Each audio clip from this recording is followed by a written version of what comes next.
بسم اللہ الرحمن الرحیم اللہم صلی علی محمد وعلی محمد۔ السلام علیکم محترم سامعین گرامی۔ روزے کے حوالے سے ہونے والے سوالات میں سے یہ ہے،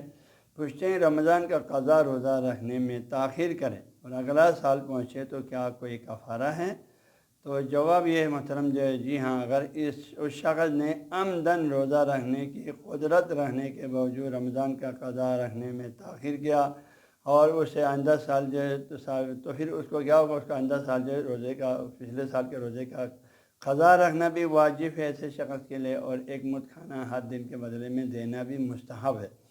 لیکن اگر اس نے جو ہے پچھلے سال رمضان کا روزہ قضا ہوا تھا لیکن رکھنے میں اس نے عمدن تاخیر نہیں کیا، کوئی نہ کوئی شرعی اور بیماری سفر وغیرہ کی وجہ سے تاخیر ہوا ہے اور اس سال کا رمضان پہنچ گیا، تو اس میں بعد میں اس کو روزہ کا کفارہ قضا کرنا واجب ہے، اس پر مد کی صورت میں فدیہ دینا بھی اس پر مستحب بھی نہیں ہے۔